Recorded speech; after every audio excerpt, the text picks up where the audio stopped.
In this video, we're going to look at modeling using integration when it's scenarios other than just kinematics or motion. Okay, and the reason why these are the most complex is it could be something like this, which is the population of ants. It could be any other population. It could be change in temperature with respect to time, change in cost with respect to time. Okay, it could be any different rate, the rate of production with respect to time. So these types of questions usually feel harder to the majority of students. So let's get into one and then you can try some after. So a young boy bought an ant farm. It's known that the ant population is changing by this rate. Okay, so we've got a rate. It says 20e to the 0.2t when t is between 0 and 20. Okay, n is the number of ants, and t is the number of days. So A, determine the rule relating n to t if there were initially 50 ants. Okay, so we've got an initial condition, or a point. Okay, so what we know from that is when t is equal to 0, n is equal to 50. So when it asks you for a rule, what it's asking you for is the indefinite integral, which just means the integral that we've currently been doing, which is the rule. So we're going to integrate dn dt. So we're going to integrate this with respect to time, and then that is going to give us the rule for the number of ants as a function of time. So the number of ants as a function of time is just going to be the integral of this, the integral of 0.2t. That's just another way of writing what we just wrote up above. So let's do it. The integral of this is we just copy paste, we write it again, and we divide by the derivative of our power. We divide by 0.2. Now I'm quite the fan of fractions, so I'm going to divide by 0.2 as a fraction plus c.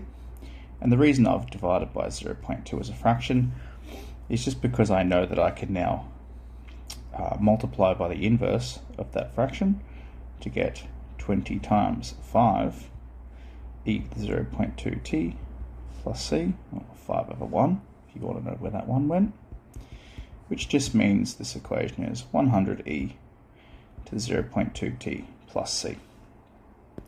Now we do have this initial condition, and we're going to substitute that into there to work out what c is. So we're going to say n at 0, well, that whole thing is 50. So what I'm going to do is replace the first bit of my equation with 50 equals 100e to the 0.2 times 0 plus c. So 50 equals 100e to the 0 plus c. Now e to the 0 is just 1.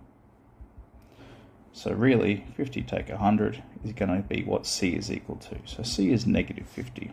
So now this equation that we had down the bottom here, we can now rewrite that as n of t.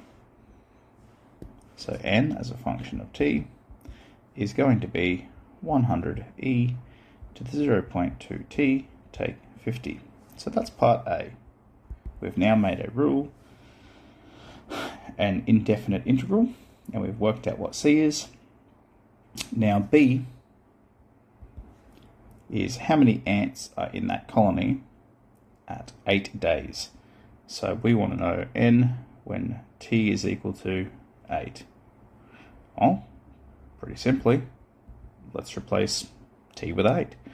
100e to 0.2 times 8, take 50.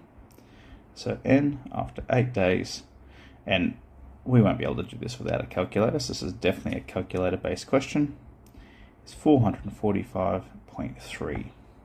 So, of course, you can't have 0.3 of an ant, so we would then put that into a context. So we would say after 8 days, there would be 445 ants in the colony.